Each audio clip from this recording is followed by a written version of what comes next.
Ikhwafillah rahimakumullah, materi kita pada malam hari ini yang berjudul Perjanjian dalam Perspektif Hukum Perdata Indonesia. Perjanjian dalam perspektif hukum perdata internasional. Kepada Akhuna Debi kami persilahkan. Jazakallah, Ustaz. Suaranya kedengaran nggak nih? Jelas kedengaran ya? Jelas. Jelas, Ustaz. Jelas. Baik. Assalamualaikum warahmatullahi wabarakatuh. Waalaikumsalam. Bismillahirrahmanirrahim. Asyhadu an la ilaha illallah, asyhadu anna Muhammadar Rasulullah. Allahumma shalli ala sayyidina Muhammad wa ala sayyidina Muhammad, rabbi shalli wa yassir li amri wal 'uqdatam min lisani yafqahu qawli wa ya'lam. Amma ba'du. Terima kasih pada Ustadz Agus selaku Ketua DPD PKS Kabupaten Bogor yang sudah berkenan memberikan waktu dan juga sambutannya dalam acara ini, dan juga memberikan luang waktu dalam hal kami dari Polhukam berbagi ilmu, share ilmu terkait dengan apa yang kami selama ini geluti. Baik, ikhwafillah sekalian, sebelumnya kalau bicara soal hukum, memang banyak sekali hal yang perlu kita cermati, perlu kita teliti, termasuk dari konstruksi hukum itu sendiri. Dan jujur saja sebetulnya dalam hal memberikan pemaparan materi, saya baru kali ini nih memberikan pemaparan materi terhadap lebih dari 200 orang. Biasanya saya paling banyak 100 orang dalam hal tatap muka langsung. Sekarang 415 nih kalau saya lihat, terus naik dan terus bertambah. Kemarin admin bilang batasannya sampai 500 orang. Hebat, hampir 1 batalion ini. Baik, ikhwan fillah sekalian, sebelumnya saya akan minta maaf dulu kalau nanti dalam hal menjelaskan atau dalam tutur kata ada ucapan, ungkapan atau peribahasa yang memang keluar dari tata krama segala macam, karena memang kondisi di lapangan biasanya yang namanya advokat ya memang bahasanya ya seperti itulah. Beda dengan bahasa-bahasa ikhwafillah sekalian yang memang telah tersibgoh dengan bahasa-bahasa yang lebih santun. Ikhwafillah sekalian, kenapa sih sebetulnya seorang kader itu perlu memahami tentang hukum positif? Dulu awal-awal saya mengikuti kuliah hukum, itu saya pernah sedikit, kalau berdebat sih enggak, tapi lebih kepada ngobrol dengan murabi saya. Dia bilang, apa sih manfaatnya belajar hukum togut? Karena memang dipahami hukum positif ini hukum togut. Padahal ya yang namanya kita hidup di Indonesia, mau tidak mau kita banyak bersinggungan dengan hukum positif. Hukum positif itu ya diakui atau tidak merupakan hukum warisan Belanda. Kalau jadi dalam struktur hukum kita itu ada hukum positif terkait pidana, ada hukum positif terkait perdata, dan juga ada hukum positif terkait tata usaha negara. Nah, untuk hukum positif pidana sampai sekarang pun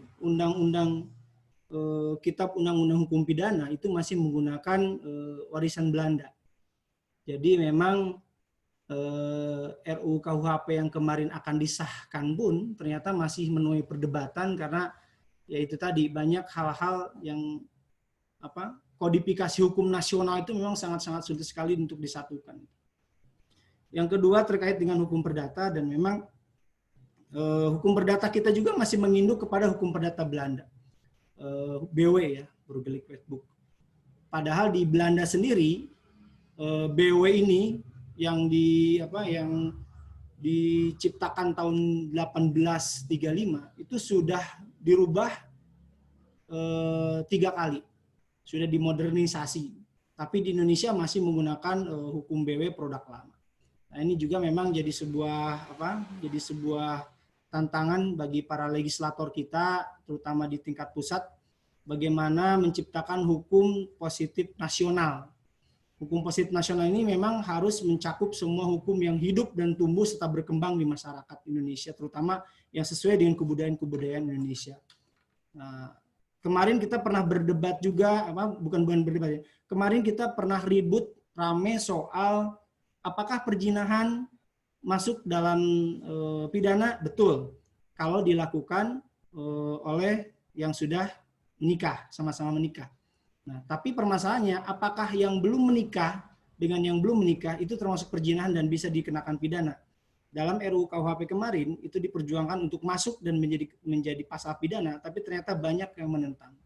Nah, memang di sini banyak sekali tantangan-tantangan hukum, terutama nanti di legislator kita. Ikhwah sekalian, itulah sekilas terkait dengan mengapa hukum itu penting sekali bagi kita, karena dengan memahami hukum kita bisa sedikit membuka cakrawala wawasan kita tentang berbuat banyak di masyarakat, terutama bagaimana mengadvokasi serta mengembangkan pengetahuan hukum kita. Ikhwah sekalian, Indonesia menganut sistem Eropa kontinental. Jadi ada dua sistem hukum di dunia itu. Yang pertama sistem Eropa kontinental, yang kedua Anglo-Saxon. Nah, apa yang membedakan antara Anglo-Saxon sama Eropa kontinental? Anglo-Saxon itu hukumnya tidak tertulis. Dia lebih kepada jurisprudensi. Apa yang ditetapkan oleh hakim, apa yang diputuskan oleh hakim itu menjadi sebuah hukum yang harus diikuti oleh hakim-hakim berikutnya. Tapi beda dengan Eropa kontinental. Eropa kontinental itu bangunan hukumnya tertulis, lex scripta. Jadi rigid, kaku dia. Tidak mengikuti perkembangan zaman. Kalau misalkan nanti ada perkembangan hukum baru, maka itu harus dirubah lagi dalam bentuk undang-undang yang baru atau peraturan yang baru. Nah, tapi memang ada kepastian hukum di sana. Jadi orang bisa melihat bahwa kalau melakukan ini maka pasalnya yang dikenakan adalah ini. Jadi ada kelebihan dan kekurangan dalam sistem Eropa kontinental. Tapi saat ini hukum Indonesia kita, hukum positif kita ini ternyata menjadi bicameral atau menjadi perpaduan antara Anglo-Saxon sama Eropa kontinental. Jadi jurisprudensi sudah dijadikan sebuah acuan hukum. Jadi pendapat hakim dalam memutus perkara, satu perkara itu dijadikan acuan hukum dalam memutus perkara lainnya. Jadi sudah mulai ada perpaduan antara Anglo-Saxon dan Eropa kontinental. Oke, ibu-ibu sekalian, bapak-bapak sekalian, saya berbicara tentang hukum bukan berarti saya paham hukum, tapi lebih kepada bahwa saya praktisi dalam hal hukum ini, sehingga saya ingin berbagi dengan rekan-rekan sekalian dan juga bagaimana kita menyikapi terkait permasalahan hukum. Ikhwah fillah sekalian, tadi kita sudah sedikit berbincang menyampaikan terkait dengan hukum itu seperti apa, bagaimana. Nah, kita akan sedikit fokus sekarang kepada materi tentang hukum yang memang sudah dimuat dalam judul yang kita sampaikan, yakni terkait dengan hukum perjanjian. Perjanjian itu, kalau boleh saya sampaikan, kenapa saya tertarik membahas masalah perjanjian? Karena banyak sekali permasalahan di masyarakat, adanya sengketa yang muncul, adanya gugatan yang muncul, itu awalnya dari perjanjian. Mungkin Bapak, Ibu, rekan-rekan sekalian banyak berinteraksi dengan rekan atau berinteraksi dengan tetangga, berinteraksi dengan keluarga, itu dalam hal usaha, pinjam-meminjam uang, atau mungkin juga pekerjaan lainnya yang memang memerlukan adanya sebuah perjanjian.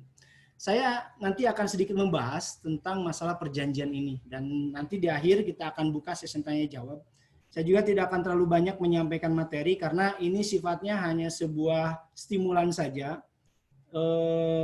Kita akan mencoba mengelaborasi nanti permasalahan kasus-kasus yang terjadi di rekan-rekan di lapangan, yang terjadi pada Bapak dan Ibu sekalian, sehingga kita bisa menemukan ini sebetulnya permasalahan utamanya awalnya dari apa sih. Baik, rekan-rekan sekalian, saya coba akan memunculkan sebuah presentasi di sini. Saya minta tunggu dulu sebentar.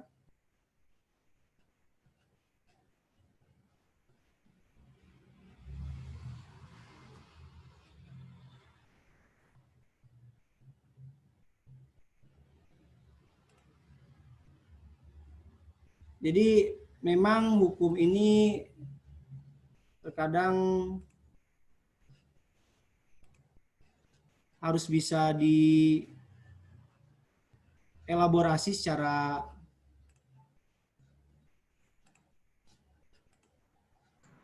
Mau di share screen?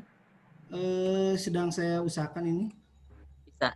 Kalau enggak dari Ana aja. Nih, siap. Screen-nya. Nah, muncul ya. Oke, siap. Oke. Dari kemarin saya belajar untuk share screen ini. Baik, Ibu sekalian, judulnya mungkin kalau dalam bahasa anak muda mah sedikit boring ya, perjanjian dalam perspektif hukum perdata Indonesia. Perjanjian itu apa dan hukum perdata itu Indonesia itu apa? Hukum perdata Indonesia tadi sudah saya terangkan merupakan hukum warisan dari Belanda dan belum pernah kita rubah sedikit pun, walaupun memang ada hukum-hukum baru yang menyertai atau membatalkan beberapa pasal dalam hukum perdata itu tersebut. Baik, kita masuk dalam yang pertama terkait dengan sumber perikatan. Jadi dalam hukum perdata itu ada yang namanya bab atau buku.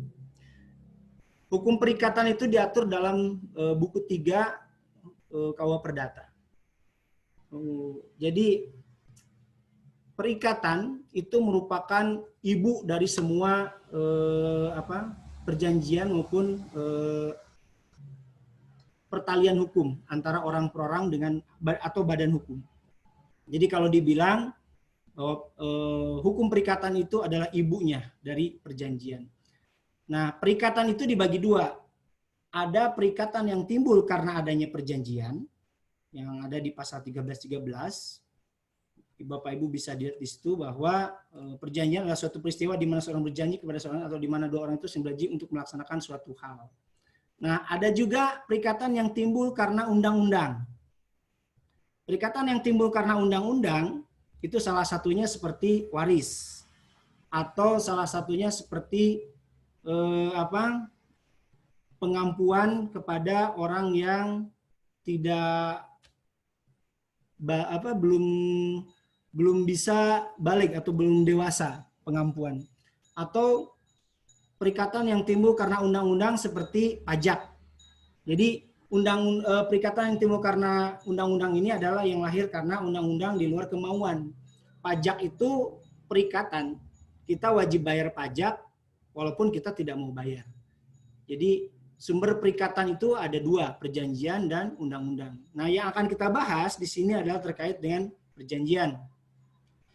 Nah, sering sekali kita dalam membuat perjanjian itu terkadang melupakan beberapa hal. Yang ini justru jadi sebuah hal yang krusial dalam membuat perjanjian. Bahkan yang pernah saya temui itu perjanjian itu tidak memenuhi syarat-syarat subjektif dan syarat-syarat objektif, sehingga hal ini bisa berakibat kepada dibatalkan atau batal demi hukum. Nah, nanti kita akan bahas syarat subjektif itu seperti apa. Yang pertama, syarat subjektif itu adalah sepakat di antara para pihak. Jadi yang namanya perjanjian harus ada kesepakatan. Kalau tidak ada kesepakatan, maka tidak bisa ada perjanjian. Yang kedua, cakap dalam melakukan perbuatan hukum. Jadi seseorang belum boleh membuat perjanjian kalau dia dalam mata hukum itu tidak cakap. Di bagian berikutnya nanti kita akan bahas yang dimaksud cakap dan perjanjian itu apa. Kembali ke yang pertama, dalam hal sepakat ada 3 hal yang menyebabkan sepakat itu dianggap batal. Yang pertama ada yang disebut dengan duang. Ya, ada yang disebut dengan duang. Duang itu artinya adalah penipuan. Jadi ada dalam dalam poin-poin tersebut yang disampaikan dalam kesepakatan itu ternyata mengandung hal-hal yang disembunyikan. Itu syarat sepakatnya bisa dibatalkan. Nah, yang kedua, bedroh atau kehilafan, hilaf. Jadi orang membuat perjanjian dengan si A, padahal sebetulnya itu adalah si B, itu bisa dibatalkan. Nah, yang selanjutnya cakap dalam melakukan perbuatan hukum, selanjutnya adalah syarat objektif. Nah, syarat objektif ini adanya satu hal tertentu. Jadi yang namanya perjanjian, ya harus ada hal tertentu yang diperjanjikan, tidak mungkin tidak ada.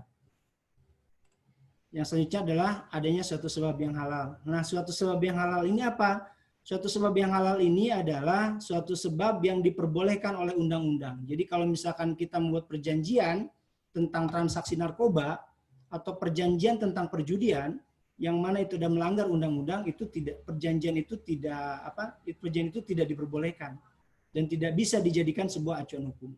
Nah, perjanjian-perjanjian ini, Bapak Ibu sekalian, harus memenuhi syarat objektif dan syarat subjektif, di mana apabila syarat objektif itu jika tidak terpenuhi, maka dia batal demi hukum. Jadi tanpa harus dimintakan pembatalannya kepada pengadilan, dia sudah batal demi hukum. Contohnya, ibu bapak membuat perjanjian, tapi tidak menyertakan, menerangkan dalam perjanjian itu tentang apa. Membahas tentang pembagian hutang piutangkah, membahas tentang pekerjaankah, atau membahas tentang bagi hasil usahakah, tidak dibahas di dalam perjanjian itu, maka batal demi hukum. Atau yang kedua tadi yang saya bilang, ketika perjanjian itu ternyata memperjanjikan pembagian keuntungan perjudian atau keuntungan pembagian narkoba, maka itu sudah pasti batal demi hukum. Nah, kalau syarat yang subjektif ini, jika salah satunya tidak terpenuhi, maka dia bisa dimintakan pembatalannya kepada pengadilan. Jadi kalau misalkan ternyata dalam pembuatan perjanjian itu ada yang namanya paksaan, ya, uang, ada yang dimaksud paksaan, atau dalam perjanjian itu ada yang dimaksud dengan khilaf, ternyata salah orang nih, atau misalkan dalam perjanjian itu ada yang namanya penipuan, bedroh, orang ditipu seolah-olah barang ini bagus padahal ternyata jelek. Maka dalam syarat subjektif ini kita bisa memintakan pembatalannya kepada pengadilan. Tapi dalam syarat objektif maka dia diminta atau tidak dimintakan ke pengadilan, maka dia menjadi batal demi hukum. Oke, selanjutnya kita berbicara tentang orang yang tidak cakap menurut hukum. Jadi hati-hati Bapak Ibu, ketika kita membuat perjanjian, mau tidak mau kita harus melihat dulu orang yang kita ajak untuk membuat perjanjian itu sesuai dengan pasal 1330 KUH Perdata, itu ada syarat cakap demi hukumnya. Nah, yang pertama orang-orang yang belum dewasa atau di bawah umur. Dalam KUH Perdata, yang dimaksud dengan belum dewasa atau di bawah umur itu adalah di bawah 21 tahun. Tapi karena ada undang-undang yang terbaru, yakni Undang-Undang Nomor 23 Tahun 2002 tentang Perlindungan Anak, dalam pasal 1 ayat 1-nya disampaikan bahwa yang dimaksud dengan anak di bawah umur adalah di bawah 18 tahun, kurang dari 18 tahun. Sehingga ukuran menjadi tidak cakap itu menjadi bertambah. Bisa 21 tahun menurut KUH Perdata atau bisa kurang dari 18 tahun menurut Undang-Undang Perlindungan Anak.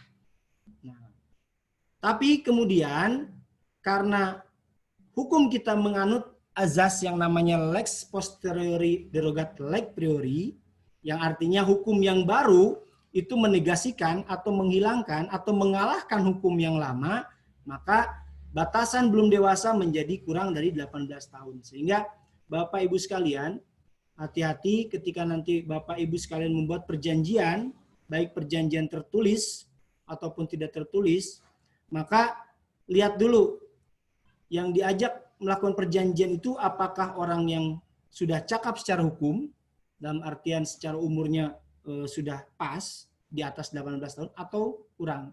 Karena kalau misalkan kurang, ini bisa batal demi hukum. Maaf, dibatalkan, dimintakan pembatalan. Nah, yang kedua, mereka yang ditaruh di bawah pengampuan, orang yang boros atau orang yang banyak secara sifat dia tidak bisa memegang uang sehingga dia menurut pengadilan tidak memiliki kecakapan secara hukum untuk memegang kekayaan. Nah, yang ketiga lemah akal budi. Kalau bahasa sekarang mungkin idiot ya namanya itu. Orang idiot. Nah, yang ketiga sakit ingatan. Orang yang sakit ingatan atau gila memang secara umum diketahui tidak layak atau tidak cakap dalam melakukan perbuatan hukum. Yang ketiga, yang terakhir, mereka yang telah dinyatakan pailit. Jadi, undang-undang kita sekarang ini mengenal Undang-Undang Nomor 37 Tahun 2004 tentang kepailitan. Jadi, kalau misalkan ada perusahaan yang dipailitkan, maka perusahaan yang dipailitkan ataupun pengurus dari perusahaan itu, pengurus itu direktur, itu tidak boleh melakukan perbuatan hukum apapun karena dianggap tidak layak, tidak cakap. Karena kondisi perusahaan yang dikelolanya juga dalam kondisi pailit. Nah, jadi ada beberapa poin yang dimaksud dengan tidak cakap secara hukum. Yang pertama, orang yang belum dewasa. Yang kedua, mereka yang ditaruh di bawah pengampuan. Yang ketiga, mereka yang dinyatakan pailit. Jadi syarat yang paling penting dalam menjalankan perjanjian, yang pertama adalah sepakat. Yang sepakat itu tidak boleh dinodai dengan adanya pemaksaan. Jadi kalau misalkan bapak ibu disuruh bikin perjanjian tapi di bawah todongan pistol atau diancam dengan ancaman golok, senjata tajam, maka perjanjian itu walaupun ibu tanda tangani, walaupun bapak tanda tangani, itu tidak sah. Bisa dimintakan pembatalannya. Sepanjang bisa dibuktikan bahwa ibu, bapak berada dalam pemaksaan. Yang kedua, adanya kehilafan, unsur kehilafan. Yang ketiga, adanya penipuan. Itu yang sepakat. Yang kedua, masalah yang barusan saya bahas, yakni tidak cakap secara hukum, orang yang belum dewasa, mereka yang ditaruh di bawah pengampuan, dan mereka yang dinyatakan pailit. Nah, Bapak Ibu sekalian, sering kita mendengar dengan apa yang dinamakan wan prestasi atau cedera janji. Apa sih sebenarnya wan prestasi atau cedera janji itu? Kalau misalkan Bapak Ibu bikin perjanjian, tiba-tiba Bapak Ibu digugat ke pengadilan dengan adanya gugatan wan prestasi atau gugatan cedera janji, maka ada beberapa poin yang bisa kita jadikan tolak ukur. Kenapa saya sampai digugat wan prestasi? Nah, yang pertama, wan prestasi itu adalah tidak melakukan apa yang disanggupi akan dilakukan. Jadi misalkan ibu, bapak dalam perjanjian itu menyatakan saya akan membangun rumah dengan kondisi 2 tingkat. Ternyata setelah jatuh tempo yang dilakukan hanya 1 tingkat saja. Setelah selesai, padahal dia menyanggupi 2 tingkat. Maka itulah yang dinamakan dengan wan prestasi. Tidak melakukan apa yang disanggupi akan dilakukan. Nah, itu yang pertama. Yang kedua, wan prestasi itu apa? Wan prestasi yang kedua adalah melakukan apa yang diperjanjikan tapi tidak sempurna. Dia membangun bangunan 2 tingkat, tapi ternyata pintunya tidak ada. Atau misalkan jendelanya justru kebanyakan. Nah, atau misalkan dari bangunannya ternyata serong, maka itu bisa dinamakan wan prestasi ketika dia melakukan, tapi ternyata tidak sempurna. Maka orang tersebut bisa kita gugat dengan gugatan wan prestasi atau cedera janji. Yang ketiga, melakukan apa yang diperjanjikan tapi tidak tepat waktu. Kita membangun rumah 2 tingkat, bentuknya sempurna, tetapi ternyata ketika kita janjikan itu selesai dalam waktu 3 bulan, dia molor menjadi 6 bulan. Maka itu masuk dalam ranah wan prestasi. Jadi ketika seseorang berjanji ternyata itu melampaui tenggat waktunya, dia termasuk wan prestasi. Kalau misalkan sebelum 2 bulan atau 3 bulan dia sudah selesai, janjinya 3 bulan, 2 bulan sudah selesai, justru itu prestasi bagus. Beda kalau misalkan dia ngaret judulnya. Nah, yang terakhir, yang keempat, melakukan sesuatu yang menurut perjanjian tidak boleh dilakukan. Jadi kalau misalkan dalam perjanjian membangun rumah 2 tingkat dalam waktu 3 bulan, tapi ternyata dalam perjanjian itu disebutkan bahwa rumah itu tidak boleh menghadap ke utara misalkan. Nah, ternyata ketika dibangun menghadap ke utara. Nah, itu juga bisa termasuk dalam cedera janji atau wan prestasi. Nah, Bapak Ibu sekalian, cedera janji atau wan prestasi ini banyak sekali menimpa rekan-rekan kita yang melakukan kerjasama usaha. Karena memang dari awal mereka tidak memperhitungkan terkait dengan kemampuan atau prospek bisnis ke depan seperti apa. Nah, Bapak Ibu sekalian, ada terkait dengan asas-asas perjanjian. Asas-asas perjanjian ini harus mutlak ada dalam perjanjian. Yang pertama, asas kebebasan berkontrak. Perjanjian dibuat secara bebas berdasarkan undang-undang. Jadi manusia itu boleh melakukan perjanjian apapun sepanjang tidak bertentangan dengan undang-undang. Jadi manusia boleh melakukan perjanjian apapun sepanjang tidak bertentangan dengan undang-undang. Yang kedua, asas Pacta Sunt Servanda. Nah ini, perjanjian dibuat secara sah, berlaku sebagai undang-undang bagi mereka yang membuatnya. Jadi ketika Bapak Ibu membuat perjanjian, perjanjian itu berlaku sebagai hukum bagi keduanya. Jadi jangan salah, ada undang-undang yang dibuat oleh legislatif, itu yang dinamakan undang-undang. Ada undang-undang yang dibuat oleh kedua belah pihak yang namanya perjanjian. Nah, jadi perjanjian yang dibuat secara sah yang memenuhi pasal 1320 tadi, cakap tentang sepakat tentang sesuatu dan juga halal, ada 4 poin yang menjadi syarat sah perjanjian, itu berlaku sebagai undang-undang, artinya mengikat kedua belah pihak itu.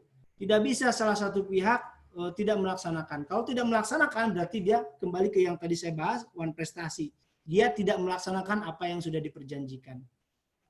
Itu azas Pacta Sunt Servanda. Yang kedua, azas itikat baik. Perjanjian harus dilaksanakan dengan itikat baik. Nah, kembali lagi ke tadi, ke yang permasalahan sepakat itu. Jadi itikat baik seseorang dalam melakukan perjanjian itu bisa dilihat ada tidak pemaksaan dalam melakukan perjanjian. Ada tidak kehilafan dalam melaksanakan perjanjian. Ada tidak penipuan dalam melaksanakan perjanjian.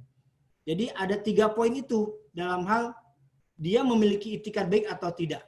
Kalau memang ternyata itikat baiknya itu dilaksanakan, maka ketiga unsur itu harus tidak ada.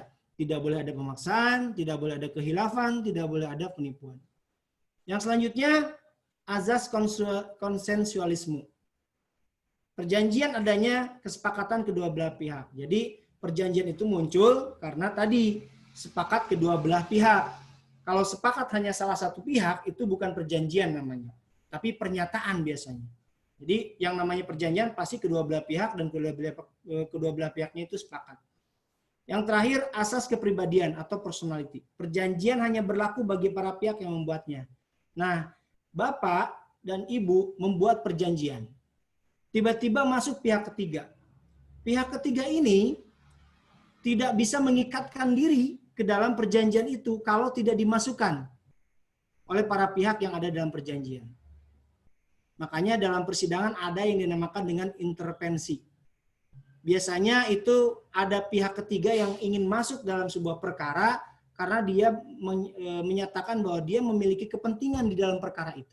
Itu namanya intervensi. Tapi intervensi itu harus diuji dulu oleh hakim. Betul tidak dia memiliki kepentingan? Makanya dalam sebuah perjanjian pun seseorang tidak bisa masuk dalam perjanjian kalau dia tidak bisa membuktikan dia memiliki kepentingan dalam perjanjian itu. Jadi sebuah perjanjian berlaku azas kepribadian, para pihak berlaku bagi para pihak yang membuatnya. Perjanjian berlaku bagi para pihak yang membuatnya. Hanya itu saja.